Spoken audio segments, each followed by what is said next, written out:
Welcome to J Life with Daniel. I'm your host, Rabbi Daniel Levine. Okay, well, today we have on the podcast Rabbi Jeremy Weisblatt, who is currently the Rabbi of Hillel at University of Delaware.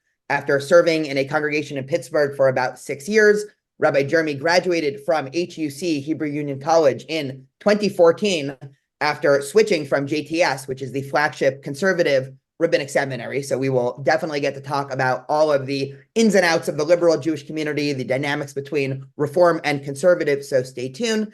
And Rabbi Jeremy is also on the CCAR, the wider reform movement's team or panel that comes up with halachic responsa. So Jeremy, welcome to the podcast. Thank you, Daniel. It's great to be here, and it's a pleasure to be with you this morning, your time, afternoon, my time. Yeah, well, I'm so excited to get into all things really progressive Judaism. And let's start there, because for me, and listeners are aware that I come from a Orthodox background, right? Just for, brief overview for listeners, Orthodoxy is generally the denomination of American life that people associate with rigid adherence to Jewish law, to halakha. And generally on the other end of the spectrum, the reform movement is known for really anything but that. I mean, I think, listeners, I've certainly talked about this on the podcast before, but sort of the famous / infamous act of American Reform Judaism was the Treifa banquet, which was by now over 100 years ago. But this was really the leaders of American Reform Judaism having a dinner where they specifically served all the most non-kosher foods possible, basically proving the point that in their eyes, Judaism has evolved out of the sort of archaic, ritualistic, mosaic law of halakha, and has evolved into much more of a social justice-based, more of an ideas-based religion, as opposed to, what Judaism had been. So what does it even mean to you? I mean, we'll just start with an overview, and then we can dig in a little bit narrowly. What is progressive halakha? How does the reform movement and halakha interact? So if I may, before I go there for a second, I love talking about the Treifa banquet. And I highly recommend for your listeners, if anyone hasn't read it, Rabbi Dr. Lance Sussman, retired a couple of years ago, wrote a fantastic article 5-10 years ago or something on the history of the Treifa banquet. And what's really interesting is that if you look at the history of American Judaism at that time, most American Jews were actually okay with shellfish, that it was considered vegetables of the sea or veggies of the sea, if you will, and oysters and clams, like it really wasn't a big deal. And most people ate oysters. It was just a thing you did, even Jews who we might consider on the more observant line. And so the Treifa banquet had its apologists and then also had its defenders and saying, well, we didn't mean to do it, but maybe we did. And so there's this really interesting, rich history around that moment and this interesting background of American Judaism trying to deal with what do we keep, what don't we keep? Because of course we know, right, what's on our table can prevent us from interacting with people and can also prevent us, or it can keep a boundary, right, of who we want to interact with. And so that was a real hallmark moment for the movement, and the movement itself really into this ethical monotheism, taking away from a lot of ritual practice. I mean, I used to joke when I was in the congregational rabbinate and people would ask me, do we believe in heaven or hell? And I say, the original reformers were a lot smarter than me because they said there's no such thing as heaven or hell, right? Somehow they knew that it didn't exist. And in the platform, heaven and hell are gone. And now today, a lot of liberal Jews, I think, don't accept that. And so the movement has transitioned over 150 years from those early days with Geiger back in Germany, even, of this ethical monotheism to flirting with ritual, trying to understand ritual in a different way, which can then take us to ritual practice and halakha. Yeah, just staying on the ancient American reform history. I think I've also discussed this before on the podcast, but I'm actually teaching this semester a class on American Jewish history. So right now we're talking about very early, pre-America colonial Judaism in the late 1600s, early 1700s. And one of the interesting dynamics that a lot of historians talk about is a sort of bifurcation of Jewish life, where a lot of them felt for economic and social reasons, Jews almost had to start eating non-kosher because, as you pointed out before, but just to spell it out clearly for listeners, many of the laws of kosher as delineated in, of course, originally the Torah, but really the Talmud and the subsequent commentaries on the Talmud, were really meant to actually create a divide between Jew and Gentile. I mean, just all of the laws. I mean, just to go through a couple of them, just for listeners who are a little bit surprised to hear that, there are very strict laws about, drinking wine for Jews. One, drinking wine between Jews and non-Jews. Two, of course, who makes the wine, and that whole debate. There are debates about who makes bread. There are debates about, eating the food that is cooked in a non-Jewish kitchen, even separate than laws of kosher, just depending on who cooks the food. And so you get a sense that the laws of kosher were really there to create this divide. Whereas in America, because so many things in America were different than the dominant functioning of Jewish life in Europe. I mean, there's so much to say about that. But one of the ways in which, the boundaries were a lot more blurred between Jew and non-Jew in America, which of course has led to all sorts of interesting conversations about how much do you stay a people apart? How much do you assimilate? And those are sort of all certainly questions that the reform movement has been at the forefront of dealing with that. So unless you have something to add, let's get into this idea of progressive halacha. You had mentioned before that there was this pivot of Reform Judaism to become, we'll call it the pinnacle of Protestantism of the Reform movement. And what I mean by that is sort of the pinnacle of saying that, Judaism is all about these ideas and these beliefs and, almost to some extent staunch antinomianism, right? Completely rejecting any sense of law and the laws of being binding and ritual, to a movement that we see now. I mean, of course, I'm skipping over a lot of history, but where you do see a lot of young reform or conservative, or I'll call it liberal Jews, because, as we probably both know from campus, the number of people who identify strongly as reform as opposed to conservative, as opposed to reconstructionist, right? That's pretty much, an archaic conversation. But there is sort of this return to ritual and return to at least some type of halachic sense. So can you spell out both that transition, and then we can dig into a little bit about what that means practically? Sure. So it's, the reform movement today, right, is characterized, and I think in a lot of ways, it's a misnomer, if you will, this choice through knowledge or informed choice, right? And I think that's great in theory, the idea of, well, should I keep kosher? And even, by the way, that term, right, kashrut, can mean so many different things. Ask 5 Jews today, and again, not going into the Orthodox normative law practice there, but into the liberal sphere, it can mean, oh, I eat out, but I don't eat meat, or I eat out, but I'll eat meat, but I won't eat meat with cheese on it, right? Like, that is my idea of kashrut, which has completely changed because the Reform movement has brought that in, and I think that's even seeped into conservative, where you have conservative Jews who self-identify going to a non-kosher restaurant and eating out. But this idea of informed information through choice, it's great, but the reality is there's not enough information there. So we got to go back a little bit to get to where we are today.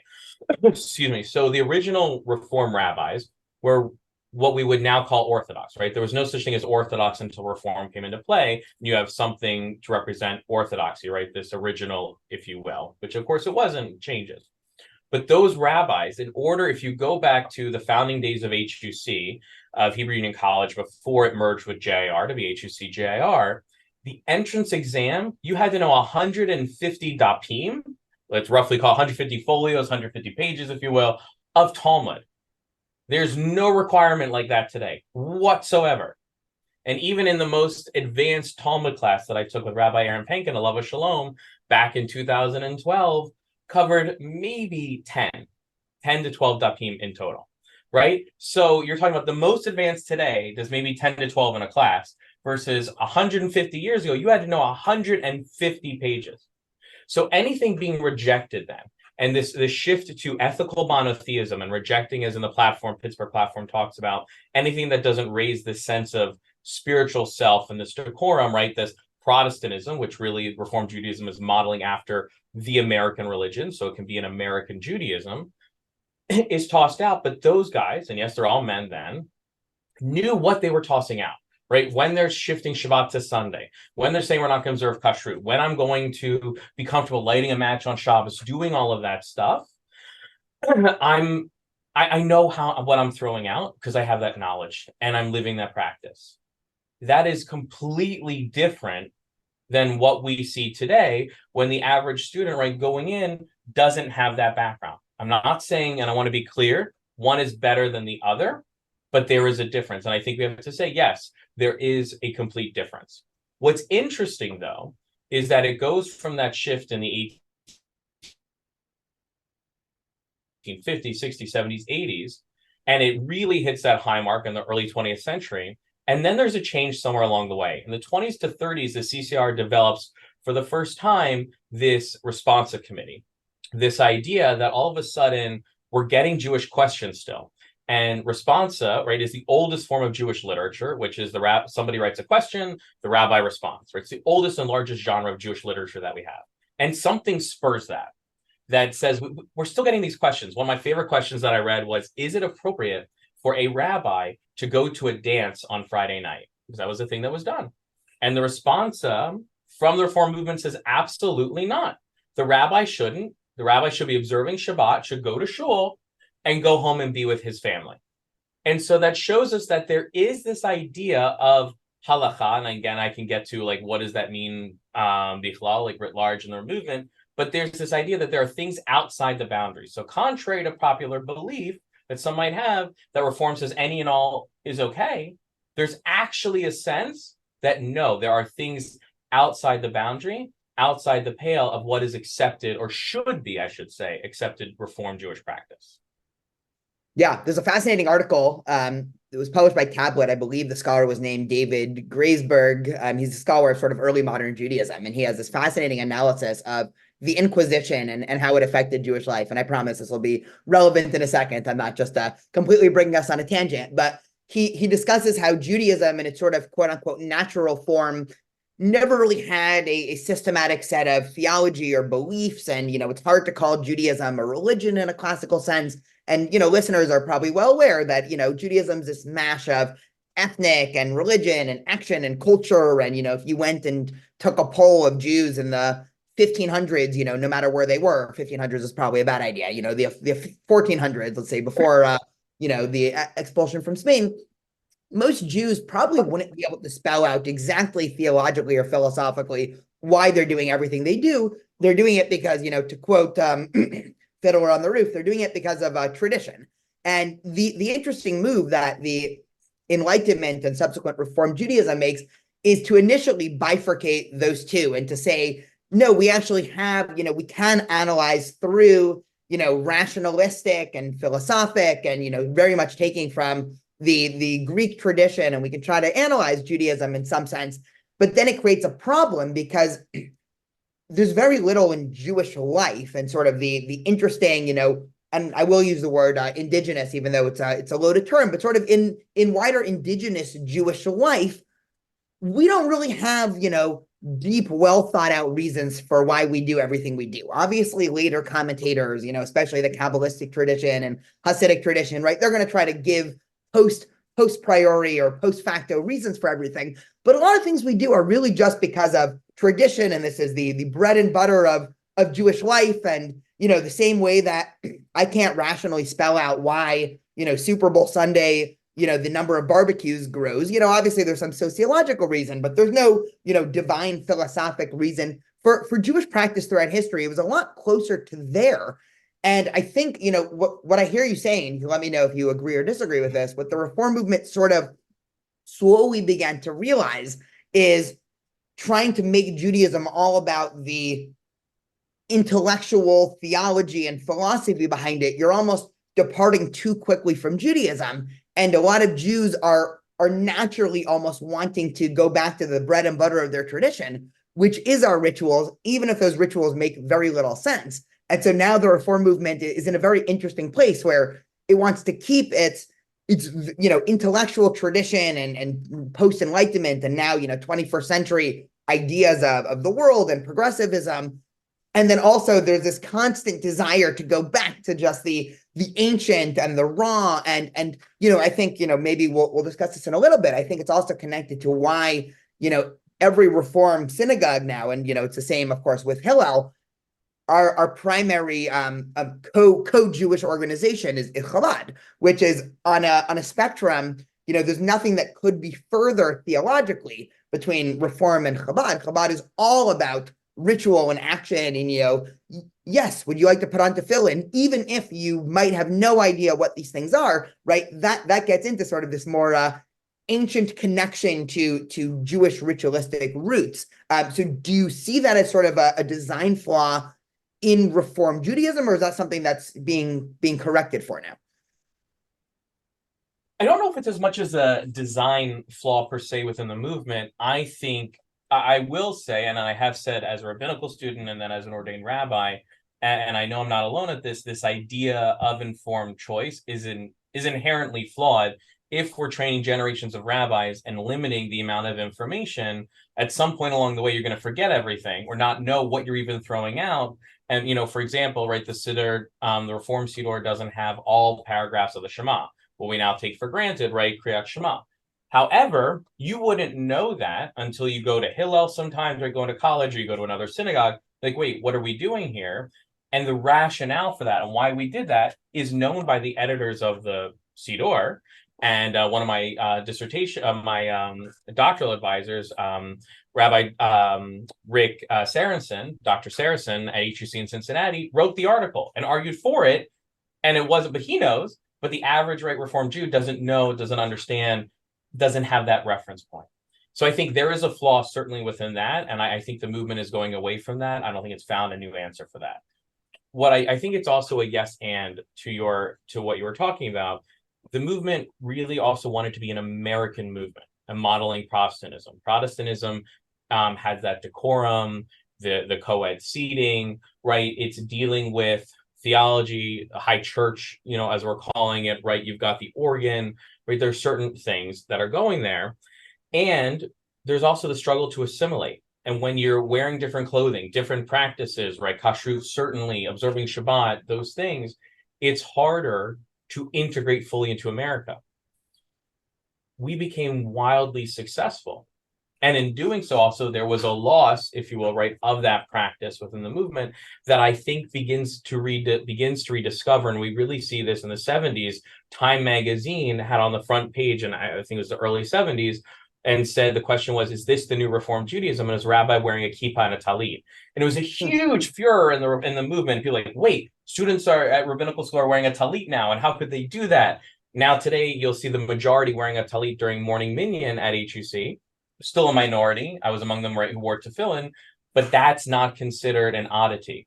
Whereas 30, 40 years ago, not only was an oddity, it was like, how dare you? So I think that only happens because in America, there's also this cultural zeitgeist, this shift to we all don't have to walk the same, be the same, talk the same, this idea of having my own identity, and I can still be a part of the American culture writ large. That allowed for us to find that. And I also think that there is this inherent pull in Judaism, that Judaism is about the doing, the practice, the living. And if it's just about theology, if it's just about going on Friday night to shul, if it's just about doing those things outside the home, we miss 90% of Judaism, which is a home-based, whatever it is we want to call it, and you lose that. And I think that is rediscovered. To what extent, I'm not so sure, and I don't know exactly where it's going, but it becomes more comfortable, and at least people are willing to see it. The average Reformed Jew, will they take it into their life? Maybe, maybe not. But in terms of the movement itself wanting to make room for that, I think it's there. But there's still a strong minority of us in that observance, in that practice, and I would not call it the majority who want to see that. And I think the movement today is really struggling. You hit the nail on the head earlier about social justice, which I think wasn't quite there in the beginning. That was ethical monotheism, but really today it's social justice, right? It's the rack, it's how are we out there on the street, and it's really struggling with what happened post October 7th. And this idea of, wait, we were with all these groups, now they're not supporting us, but we believe in social justice. And I think the movement is going through some major questions right now of what does that mean to stand for that, and where does Torah fit into that? So I'm gonna pocket October 7th for a second, because I'll save that for the next question. But no, I'm you brought it up just to go back to something you were saying before. There's this constant tension. It's almost what I call the model of the Passover Seder, where I think the rabbis of the Haggadah, or the rabbis of, that were coming up with the Seder, really, really understood education, because what they realized, which is contrary to how you're describing this idea of informed choice and initial reform, is it's not questioning and discovery that leads to doing action. It's actually the opposite. It's action that leads to questions. And the entirety of the Seder, as listeners are well aware, right, we're doing all these things, right?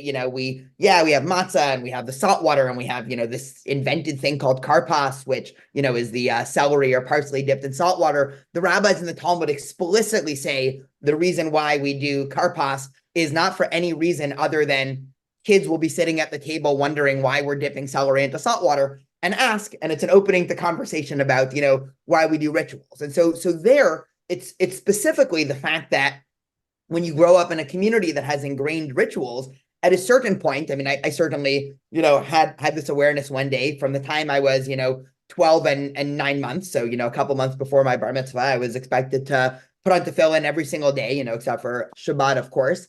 And I just did it, unquestioningly, because that's what I did. I was 13, sure, you show up to school every day and that's what you have to do. And at a certain point, you get older and then you start to say, well, what am I actually doing? What does it say in there? Why am I doing this? Do I believe in the values of this? Do I believe in the entire structure that's underpinning this? And if I was never forced to put on tefillin, and force is a strong word, if I was never in a social setting and a religious setting that it was a requirement to wear tefillin every day, chances are at 13, if somebody tried to sit me down and say, well, here are all these interesting ideas. And, one way in which the way people validate those ideas is by, waking up early every morning and wrapping these boxes to your arm. Chances are I would have never done it. And I think, interestingly enough, what you're describing in the 70s, it's interesting because, a couple of just interesting points about the 70s, right? Obviously, 1967 and the Six-Day War and led to a major revival sense of Jewish particularism and also Judaism in the public sphere in America. This is also, there's a lot of interesting academic work about the parallels between the Black particularist or Black Panther movement and American particularism throughout the 60s and 70s. This is also at a time when the Chabad-Lubavitch movement is really starting its spreading and leading up to its current ubiquity around America. And again, we discussed before, one of the interesting back and forths, and I believe this is also in the 70s, but listeners can fact check me, is a series is really a debate between the Lubavitcher Rebbe and the head of the Reform movement about whether or not Jews should have public menorah celebrations, where obviously the Rebbe of Chabad said, of course we should, right? This whole idea that, religion doesn't, belong in public life, maybe that's some ideal of the Constitution, but in practice, there are Christmas trees and crosses everywhere on every hilltop. I actually grew up, in San Diego. We had a Mount Soledad, which was, again, this beautiful public park that was honoring veterans of the Second World War. And on top of it was a giant cross. So I sort of grew up every day with a reminder of, okay, this is a Christian country, even though it's not a Christian country. So the Lubavitcher Rebbe said, okay, cool. Once this is a country similar to Europe, that religion does exist in the public sphere, Jews should also do that. Whereas the head of the Reform movement, I forgot his name at the time, was saying, no, our whole political advocacy as liberals is to try to say religion never belongs in the public sphere. Now, obviously, historically, Chabad won that debate because now there isn't a liberal Jewish community in the country that probably doesn't do something public. Hanukkah has turned into the public holiday, but it is a fascinating back and forth. I'll give it to you if you have any more thoughts here before we'll move on to October 7th. Yeah, I think that there's certainly truth within that. I'm of the minority still where when I was a rabbi of a congregation, I did a public menorah lighting, but I wouldn't do it on government property. So I did it on private property and found this great McCandless crossing is what it was called. And it literally had a cross in its actual logo because it was bought land from the Greek church that it was in the development. But they were totally fine. And we could do the menorah lighting and it was beautiful. And it was wonderful. And because there are those of us from the liberal side who say, well, we can do it publicly. We also don't want to do it on that government or on that public property, that we still struggle with that. So yes, I want it public, but I'll do it on private land, right? So I want my cake and eat it too. And sometimes it can work and sometimes it doesn't. And I think right there, the 60s certainly was a change. And there's this change in the movement. And you have a Siddur today that is much more traditional, if you will, and a mock sword that was released for High Holy Day worship about a decade ago, a little bit more than that, maybe 12, 13 years ago, that also has much more in it than it did. And the reform movement in Israel, for example, in the Siddur actually has a Musaf-ish service in it. And so, right, there are these vestiges that are there and coming back. And I think, again, it's nice that there's this opening. The question is, what will this opening, I think, lead to? And I don't think, though, the majority of the movement is really interested in observance writ large. I don't think it's really interested in, except, like, I all want to keep kosher to a certain point, or observe Shabbos in a certain point. But I think the conversation is there. Whether or not that leads to a change, I think I don't think it's going to lead to the changes of movement adopting it. I think you're going to see greater movement and flux between the liberal streams of reform, reconstructing, and conservative. And, I know many families who are part of the conservative shul that I joined. One of the rabbis there is Reconstructionist ordained. And most of the families come from a reform background, but we all like the rabbis and we like the community. And so we're there. We just happen to be there. And I know the reform rabbi at the other shul, and that's great. But we all happen to connect and be there. And I see more and more of this. We're connecting with the rabbi community rather than the denomination. So I think that's also an issue in liberal Judaism, outside of the whole, whether it is about observance, whether it's about halakha, whether it's about that knowledge. And in a way, going back to the way it used to be, which is, right, you join the community that you're with rather than I'm purposely seeking out that movement. Again, that's an issue. And I think you can't have a movement without institutions supporting it. And when we look today, and I'll just take the reform movement, for example, when you no longer have this biennial, which happens every 2 years, when you no longer have regional directors, when you no longer have the things to support it, that's an issue. How do you build up the movement? And there's now this splinter group that's emerged called Recharging Judaism, or Recharging Reform, or something like that, that's based out of New York, that's holding its own stuff because they care about Reform Judaism, but they tend to be, many of them, on the more traditional side, if you will, of Reform Judaism. So I think Reform is going through, if you will, another birthing pain. And that's going to, I think, take place over the next 2, 5, 10 years. What's going to come out in the 2030s, I don't know, but I definitely think it's leading to this greater change in the movement, and completely different than what we even saw 10 years ago. Yeah, this might be an unfair comment, so call me out on it if you disagree with the premise. But one of the interesting differences between, Orthodoxy and Reform, I mean, there's so many, but this idea that Reform has always been top down in a way that Orthodoxy hasn't. And listeners might be a little bit surprised to say that, because obviously in Orthodoxy, rabbinic authority is viewed as sort of the final word. And so it's top down in that sense.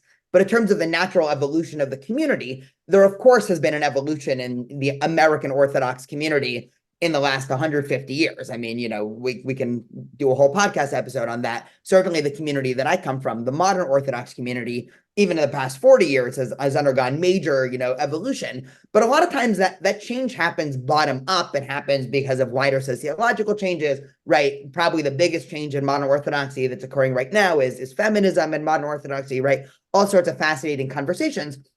One of the problems, it seems, of trying to have a top-down religious system, of a reform movement that explicitly delineates platforms of exactly who we are and what we believe, is you almost constantly need to be, every 10 years, you need to reanalyze it and you need to re-update it, because no specific platform is going to be perfect. And so it creates a lot more of a volatile ground for reform, and things are constantly in flux, things are constantly changing, and there isn't really that standardization. I mean, one of the things that I always think about, I never really realized this until I made my own personal transition from, identifying as Orthodox to identifying as liberal, is this idea that, I mean, I really can step into any synagogue in the world. I mean, whether it's any synagogue in Israel or traveling through Europe, or I was in, Panama a couple of years ago, and you can drop into really any synagogue and I know exactly what's going on. I mean, maybe I can't understand the sermon because it's in, Spanish, or it's in, whatever language, in German, but I understand what's going on so well that if somebody asks me to do something in the leading of the service, I mean, I of course know what to do. I mean, I can lead a morning minyan in Italy, even though I don't speak Italian. Whereas from a reform perspective, not only do they not have that in terms of international travel, even within, let's just pick, New York, you can go from one reform synagogue to another, and you might not have that familiarness. And so this is, I mean, just one. This is more anecdotal, but I do think it reflects trends, and this is much more of a let's try to problem solve this together than me saying, oh, how terrible this is, because I am on team liberal Judaism and deeply care about it, and also, because of my sort of own personal bifurcation between orthodoxy and liberalism, I can see a lot of the problems in liberalism through a more traditional lens. On Shabbat morning, I sort of synagogue hop.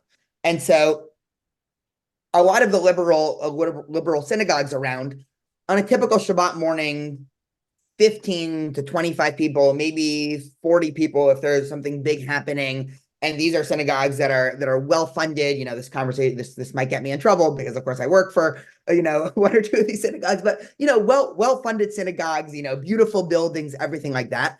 And then next to my apartment, there's a modern Orthodox community that I would guess the budget is much lower than a lot of the liberal communities.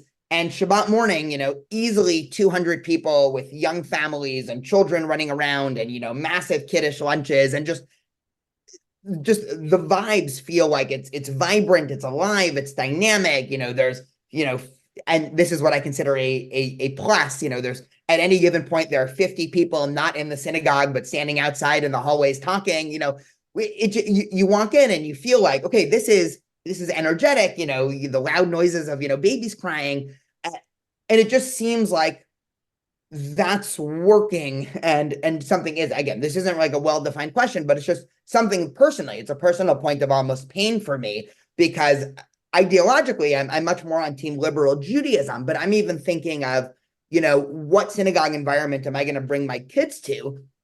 And it would be hard to say, no, let's bring it to the very well, rich, decorum of a liberal synagogue, and they can, sit there quietly in their seats after getting to synagogue on time. Because again, one of the fun social differences between Reform and Orthodox is, in an Orthodox shul, you're crazy if you get there on time. Nobody gets to services on time. There's, the first 10 guys that show up, and then most people get there an hour into services. Whereas in most Reform synagogues, 10 minutes before services, everybody's sitting there, waiting for services to start.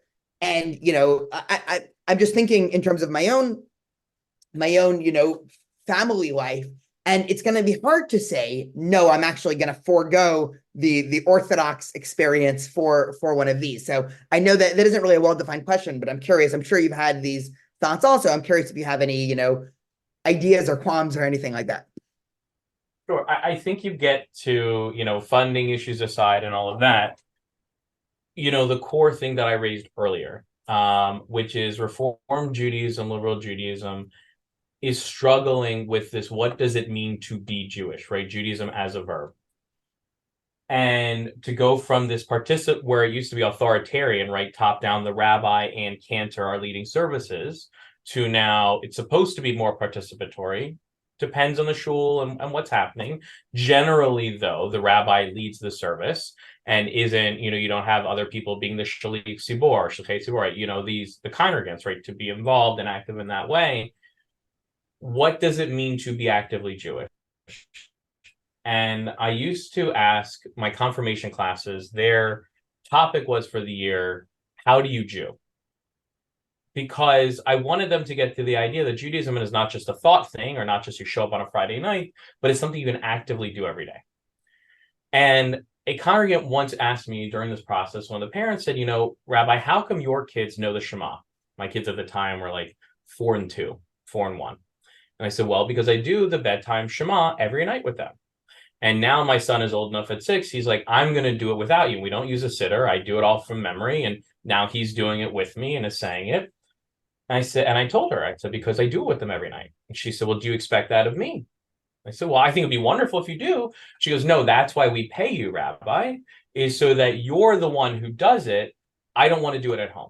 Now, I'm not saying this is every congregant, and I know people are probably going to get really riled up with me sharing that story, but I think it's an important story, because I think it gets to the crux is, are people actively involved, or is it assumed it's based by the rabbi does it, and you don't do it at home? Because 1-2 days of Hebrew school is not enough. It's never been enough, and it never will be enough. that it needs to be actively done at home. I said 90% of Judaism is at home before. I'll say it again. You hit the nail on the head, which is it's not a Shabbos community. You don't have a Shabbos community generally in a Reform community where you do in a modern Orthodox community. One of the things I did to shift as a congregational rabbi was at least 3 to 4 times a year, the school year, Hebrew school is canceled on a Sunday, and I put it on Saturday and said people had to come to shul on Saturday. And I got a lot of pushback from the old guard saying, you can't do this. Hebrew school's on a Sunday. So why not? Because it's not on a Sunday. I said, but Shabbat is on a Saturday. What happens if we all show up to synagogue on a Saturday? And we're not the only Reform shul that does this. There are other shuls that do, and conservative. And it was amazing to have 75 to 100 people there on a Shabbos morning in a Reform shul of 150, 160 households.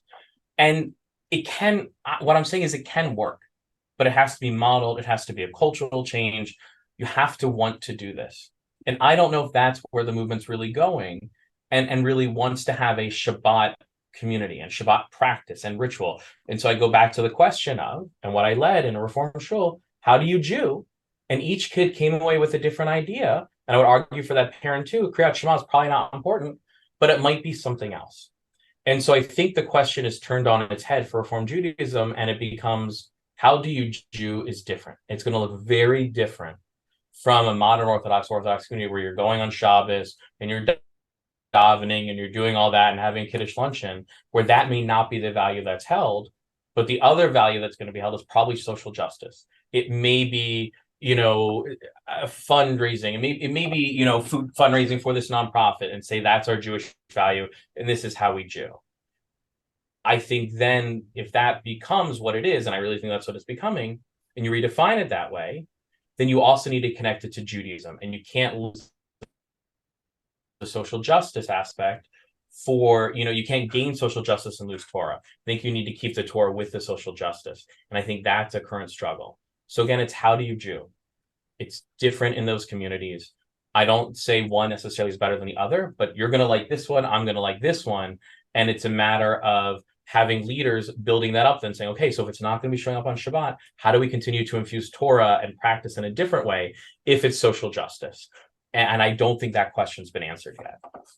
Yeah, no, I appreciate that. So on the social justice pivot, so you had mentioned October 7th before, so just to bring it up again, because I think Jewish life for really the rest of our lives and probably our kids' lives and certainly our students' lives are going to be refracted through the lens of what happened on October 7th. I mean, listeners don't need to, me to talk more about it. My last 8 podcasts were all about October 7th and the backlash. Probably my next 10 will also touch on it a little bit. But I think specifically for the liberal Jewish community, it was a bigger shock than for the Orthodox Jewish community. I grew up, just to spell this out clearly for listeners, growing up, one, as an Orthodox Jew who always identified publicly as Jewish, right? Which is, an interesting social and cultural difference between your average Reform and average Orthodox Jew is being a Jew publicly 24/7.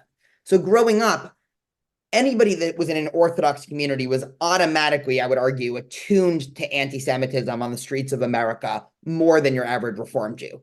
Because again, wearing a kippah 24/7 on a bi-weekly basis, maybe, once or twice a month, somebody would shout something out to me out of a car door, dirty Jew, every time, you're in a mall, getting accosted by, some preacher or something like that, calling the Jews the devil or something, all the way to, whatever. There's a whole slew of things we could touch on that for people that are, for Jews that are, non-Jewish passing, I'll call it for lack of a better term, right? They may just never have realized, unless they spend too much time on, internet forums. But so October 7th was already, and the other sociological difference, sorry, just to spell this out, is in general, the Orthodox community, and again, I'm making generalizations, but I would argue that these hold true.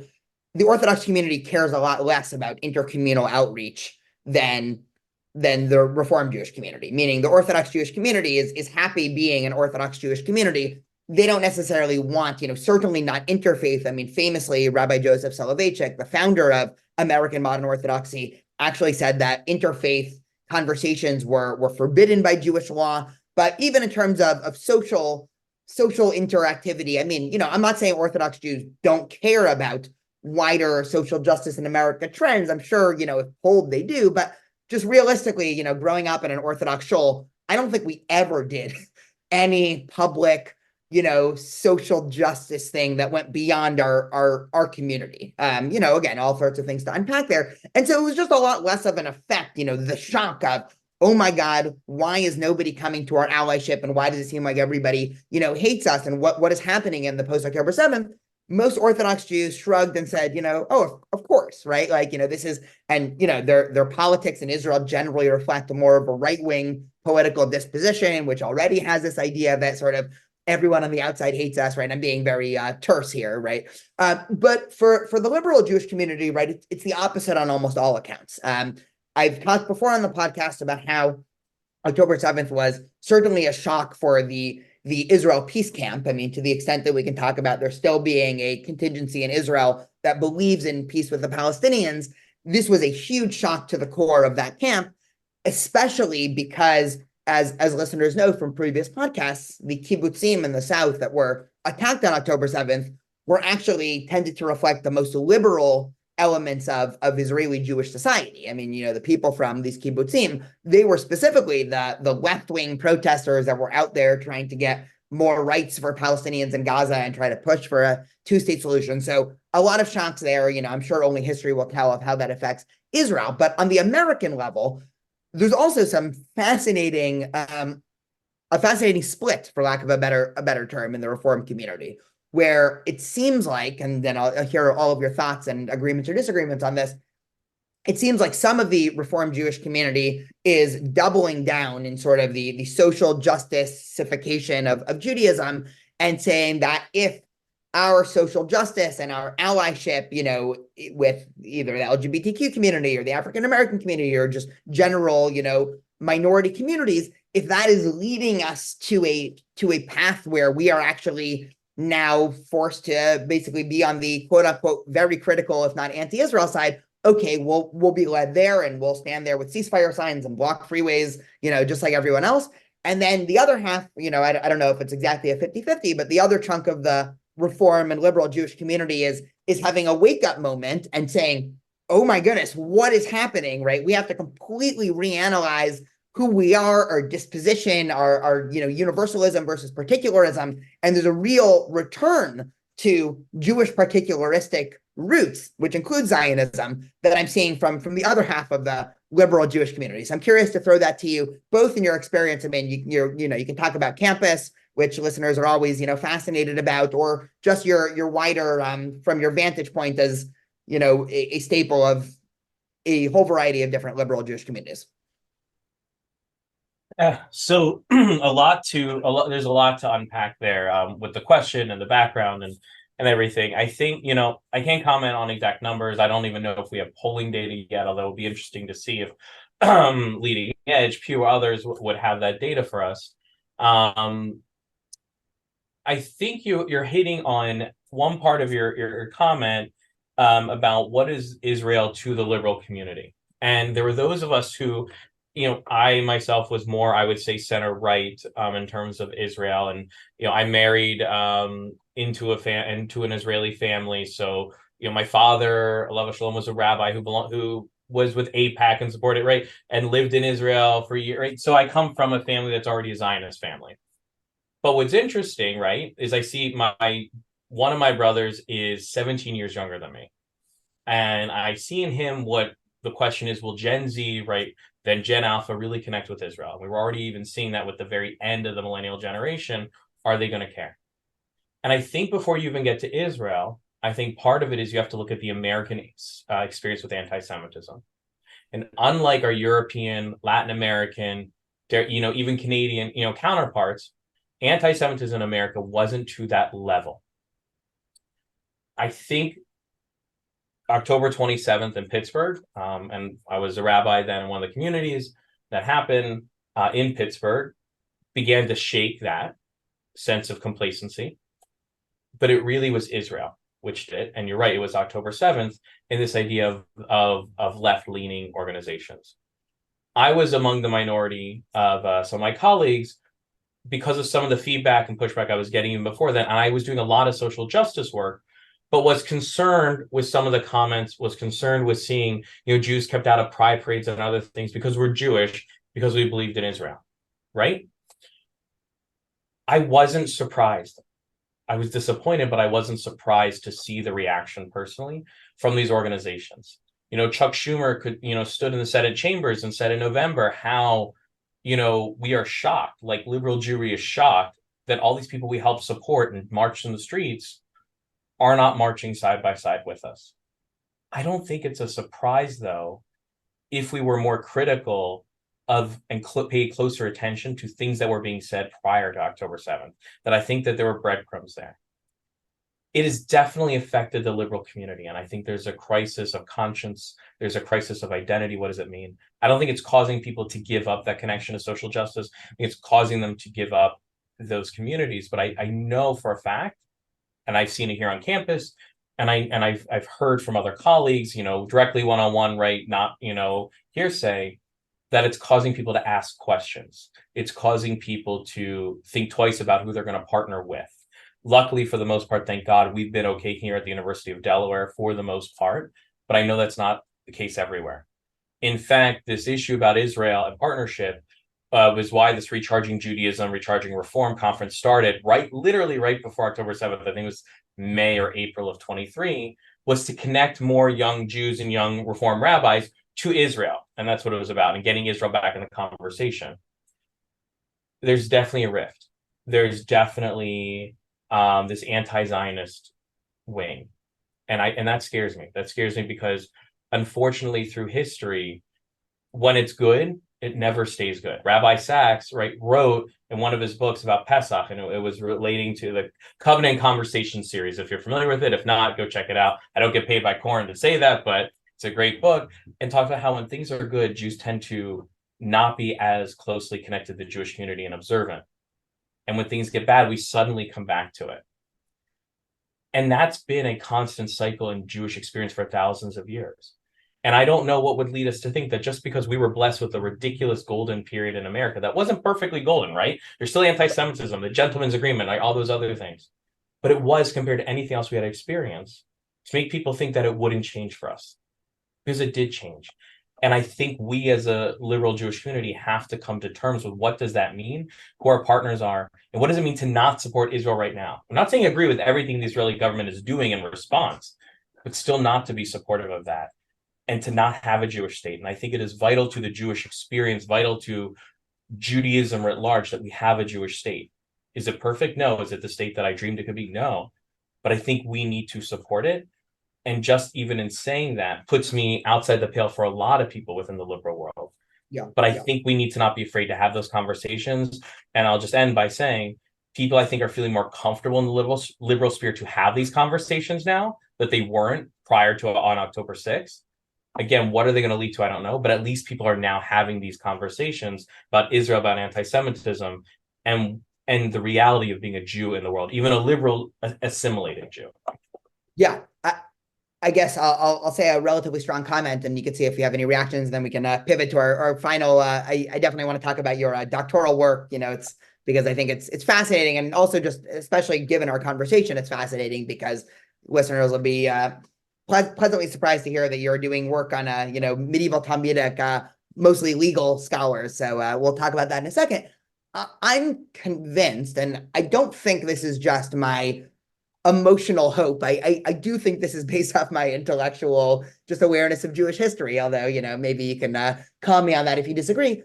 I don't think anti-Zionism and anti-Zionist Jews are going to last. I'm not saying anything terrible, of course, is going to happen to them, but I can't see them just not assimilating in 1 or 2 generations. I mean, I actually don't see a path. It is obvious that in the 20th and also 21st century, Zionism is not Judaism, right? Of course, the concentric circles are not exactly overlapping, but it is to some extent trying to be Jewish without participating in the project that is the biggest project of the Jewish people in modernity, and also a complete disconnect from every institution. And even just on a funding level, it's a lot harder to fund. I mean, I don't see anybody who's going to front a ton of money for anti-Zionist Jewish community, because typically, if you are an anti-Zionist, the money you would use is for other causes, right? Social justice causes, stuff in the LGBTQ community, stuff in the African American community, right? There's better ways to spend philanthropy money than community for anti-Zionist Jews if somebody has those political dispositions. Whereas the people that are funding the big organizations, again, this isn't even normative necessarily, this is descriptive. The money in the Jewish community is coming from typically much more traditional, much more connected, much more right wing on Israel people that the second Jewish institutions, if any institutions actually pivot, right? Let's just pick a very, at risk of getting, us, well, I guess us both in trouble. Usually I would only risk getting myself in trouble. But if Hillel decided, right, I'll just speak for on behalf of us. If Orange County Hillel decided that we were anti-Zionist, right? We have come, we have seen the light, our funding would dry up in a minute. And it probably should. I mean, I think ethically, but just factually, it just wouldn't be able to last. So I'm not convinced that, like, I do see it as being a fear, because I think as Jewish educators, hopefully both of us find it sad that there's some failure of education that's going on in the Jewish community that's leading a lot of Jewish 19-year-olds to being anti-Zionist. I'm also, just as a sidebar, I'm skeptical of the numbers, because I'm working across 3 different campuses in Southern California. California is supposedly the very progressive state where all young Jews are anti-Zionist. This is what I'm reading on the news. What I see in practice is I'm meeting hundreds of Jewish students a year. I wouldn't really call any of them anti-Zionist. Some of them have questions, quite reasonable questions, but I actually am really not seeing the growth of anti-Zionism. So that's something on the side. I would love to, talk to somebody who does demographics or surveys about that. But yeah, so I think I'm a little bit less worried about that other side. The thing I find more interesting is that secondary aspect that we were talking about, is this almost return to, roots that really are underpinning our whole conversation. If you have any follow-up thoughts on that, and then we'll pivot one more time. Very quickly, I will say, I think it's hard to say what will or won't last Jewishly, because oftentimes, right, our crystal ball is wrong. The Reform movement was anti-Zionist when it started out, literally in the platform saying we don't believe in a return to homeland, that you were fired or kicked out if you were Zionist. And in fact, when we merged with JR, HUC with JR, one of the things Stephen S. Wise wanted was to make sure that you could be a Zionist and be comfortable here. And that was tough in the 30s and 40s. And it wasn't until really after 67 that the movement really became proudly, Zionist. I do think there are people who prioritize anti-Zionism. Neturei Karta, right, for example, right? They're still going on and they're, anti-Zionist. Certainly. No, but I'm only saying that because that's such a different realm of thing. Stick to the liberal side. I honestly, personally, and I have no facts to back this up other than my own, gut. I wouldn't be surprised if in another 75 years, Israel, God willing, celebrating its 150th birthday, that there are still anti-Zionist groups out there. I think it's, as long as you're going to have Israel, I think you're going to have these groups, Jewish groups, who are still going to be on that side. I really don't see it leaving. You may not have the same funders for it, right? You may not have the same level of capital, but it's there. And I don't know the exact reason why, and we could spend hours trying to figure it out, but I think it's going to just continue to exist. I wish I knew why. I wish I understood what was going on enough to try to have that conversation to be persuasive enough, and maybe one day I will. But I don't think it's going away anytime soon. And I'm not as rosy on that as you, that in a generation or two it'll be gone. I think, sadly, it'll still be there. I do. I think it will continue to exist, even in a small minority, so long as we have Eretz Israel. Yeah, no, I certainly appreciate that. Okay, last pivot. We've been talking for about 50 minutes, so we can go for another 10 or 12 minutes. Sure. You are also doing a doctorate on medieval Talmudic commentators. You picked a series of 3 famous in the yeshiva world, probably virtually unknown outside, of the yeshiva world, of rabbis who are all Sephardic rabbis, all deep Talmudic commentators. I guess before even going into, maybe we'll just pick on one of them, so, we don't have time to go through all 3. Why medieval Talmudic commentators? I have always loved studying halakha, love halakha, right? To bring it full circle. One of those weird liberal Jews who loves that. For me, there's no such thing as Judaism without halacha. And we could, again, have a whole other podcast on defining halacha. But like my teacher, Rabbi Mark Wachowski, just retired, in his book Jewish Living, talks about Reform Judaism does have a halacha. And I will go to bat to support that. And I will, argue with anyone else that it may not look the same as Orthodox normative, if we want to call that normative practice, which again, that could get us into a whole other can of worms, but it exists. And I have a professor who's my doctoral advisor, Alyssa Gray, introduced me when I transferred from JTS to HUC to the Rishonim. I don't know how it happened. I remember what class it was in. Maybe it was her intro to codes, and I'd already been doing codes in Israel and at JTS. But then briefly introduced me to the Rashba, and I just fell in love with it. And Sephardic Rishonim, even though I come from an Ashkenazic background, I think the Sephardic Rishonim are just, there's so much there. Not that the Ashkenazim certainly don't. It just, for me, I fell in love with the writing. I fell in love with their understanding of the world. And so when I decided I wanted to pursue a doctorate, I said, I want to study these guys. And eventually I homed in on the Rosh, the Rivash, and the Rashba, the 13th and the 14th century of this Spanish period.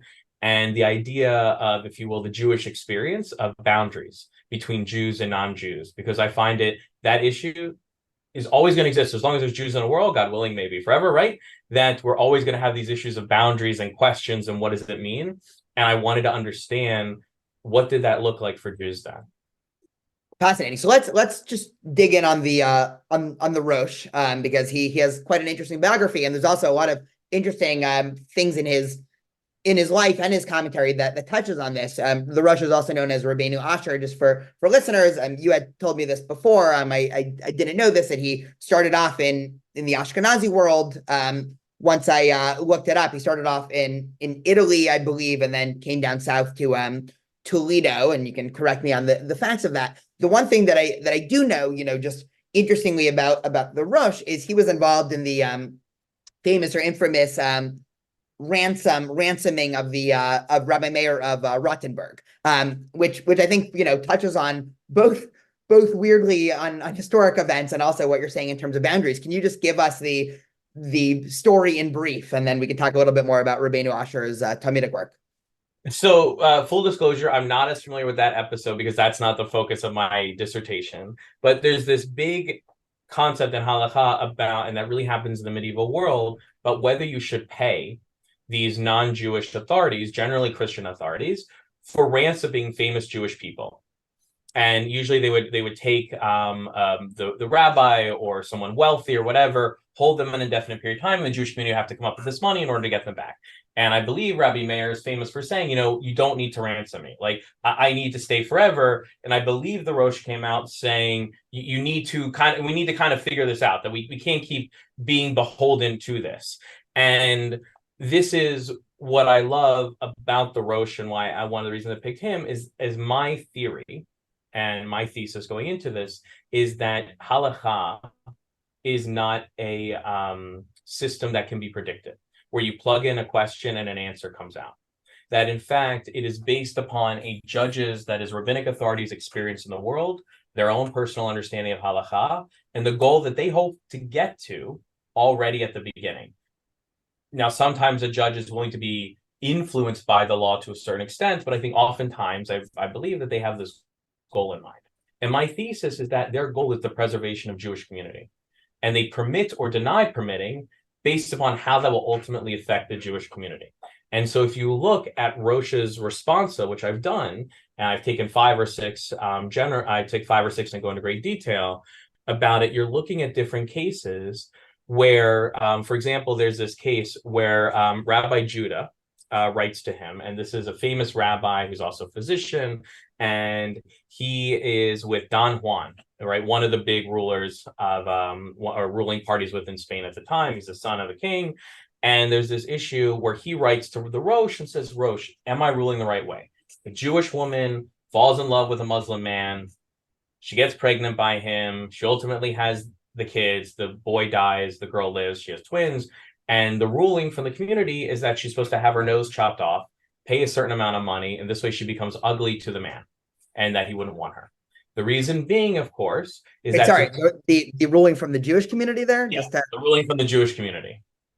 Okay. I have a lot of questions on that, but I will let you keep going. And he wants to know, did he rule in the right way? And the Rosh very succinctly says, yes, you've ruled the right way. There are censored versions which say her face is to be disfigured. And the uncensored, the original version says chop off her nose.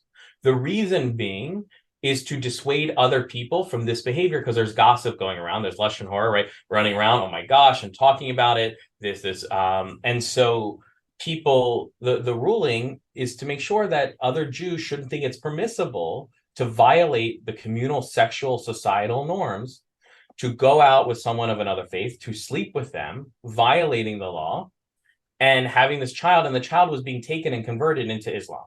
So you not only have the issue of people sleeping with people who aren't Jewish and violating those societal norms, but you also have the issue of losing future members of the Jewish community. And by chopping off her nose and making her pay a fine because she's a wealthy woman instead of the money going to the man, is to make sure that people see this as taken seriously and to dissuade others. And so the Rosh rules, what we would say quite harshly, agreeing with Rabbi Judah, does so because he wants to preserve, in my argument, the Jewish community. That's fascinating. I have honestly never heard of a case in Jewish law about cutting off or disfiguring anybody. So have a lot of. It's actually quite common in that era that they Really? punishments. We don't know if the punishments were ever carried out, even though the Jews actually have the authority. The Spanish crowns give Jews capital authority, but we don't know if they're actually carried out. There's not like a follow-up that says, by the way, we did this. We don't know. Interesting. Okay, so it could be, I mean, just for my own Talmudic both sanity and knowledge, it could be almost similar to how the Talmud spells out its own capital cases, which is the Talmud, used just for listeners who might be interested, gives about 100 pages of description of, how to try somebody in a capital case, how the punishments are carried out, how to question the witnesses.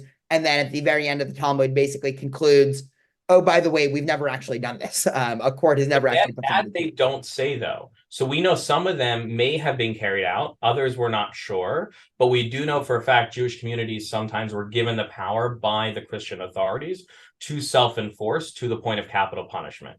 And so there may have been cases carried out, may not have been some cases. So it's not, I wish I could say, Dana, that's as clear cut, but it's not as clear cut in the medieval era.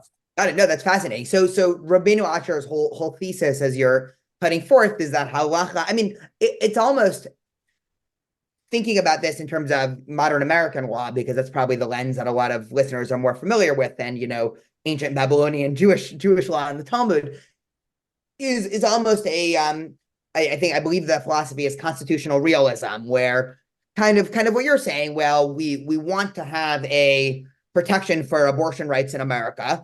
We want that to be on the foundational documents of America, so it is the strongest. We open up the Constitution. I think if you give the Constitution to, a group of 100 people that, and ask them, does this protect abortion? They'd probably all say no if they're being honest with what the Constitution says. But because the value of wanting to protect abortion rights, which certainly something I believe in, they sort of will read it in based off of, a very nuanced description. You're almost describing Rabbeinu Asher's commentary as that, where it's not that there's some preordained set of methods of this is exactly how you interpret this, but it is this fascinating mix of exegesis between, okay, we got to stay true to the text because we still need to contain this in some normative or reasonable way. We can't start saying, anything goes, but also we need to clearly be pushing in a certain direction, which sometimes does need, courageous rabbinic acts of legislation. Is that sort of how you're describing this? I would say you're on the right track. That I argue the Rivash, and the Rashba all argue in a way, bringing in current situations, referencing what the Christian community does into what we call Dworkian, right? This theory that he put forward, right, of realism. And you're exactly right, of reading the current situation, the times, yourself biases into creating law, and that law doesn't exist in this perfect pure form. Joel Roth wrote many years ago, right, the halakhic process, right, a systematic analysis, forget the exact title, but basically there is such a thing as the halakhic process. I argue that there isn't. If there was, why does the Rosh disagree with his teacher, Rabbi Meir, and come up with different conclusions sometimes? Why, is the Rashba willing to argue and say, no, this is how it is? Or even Maimonides, take him, right, and writes the Mishnah Torah, who I reference quite a bit, and says, no, the Geonim are wrong, 90% of the time, or whatever the actual number is, and I'm right. If there really was such a thing as you could input and exit, why can we have people, all these varied opinions, right? They agree right on the Torah, but the reading is different for all of them. And I argue this in the context of the medieval era and Jewish identity, that they're going to permit or they're going to exclude based upon the situation and how it impacts the Jewish community. And that's what I find so fascinating. And a lot of these cases revolve around sex scandals and divorce or marriage scandals. Not so different from the Real Housewives of LA today or anything, or really, tongue in cheek, but the Jewish experience today, which is sex, divorce, marriage, death, still things that happen to the human experience. We're still dealing with it. There's still Jewish concerns around it. I mean, look, still the Jewish world is talking about intermarriage, right? Which has been going on for forever, right? You have Queen Esther, right, in the Megillah, right, as a prime example. But it's a part of the Jewish experience, and it's just so fascinating to think we're so different when in reality, yes, the context might be a little different. We're not going to chop off someone's nose today, right? At least here in America, but these situations are really quite similar in what people are doing. It's the human experience, and I find it so fascinating. Yeah, nothing creates a good response like a good sex scandal. That's both a joke and very true historically. Just last question, just to conclude us here, for somebody listening to this podcast who might be just wholly unfamiliar with both Jewish law and Talmud and medieval commentators, how would you spell out the relevance to their lives of, say, perhaps a student that walks into your office, a liberal Jewish student that grew up with the Jewish identity, but not one really rooted in the textual or halachic tradition? What is your sort of a 2-minute elevator pitch as to why anybody should care about what rabbis in the 13th century Spain has to say about, Jewish life? To be Jewish is not just to, in a vacuum, come up with your own answer. It's to look back through the ages, through the different lenses, to figure out how we've approached this question in order to help guide us where we're going today. And so we may not necessarily accept their opinion, but there are these people who live through similar things going back thousands of years, and it helps by reading their words, connecting us to them, connects us to make us not feel so alone in the world, and also may have something wise to tell us about how we're going to approach the own situation we're going through. And that's how I try to connect it, is about connecting you to that larger world, the chain of tradition. And just because something's old doesn't mean it doesn't have something important to tell you. Well, Rabbi Jeremy, thank you so much for the conversation.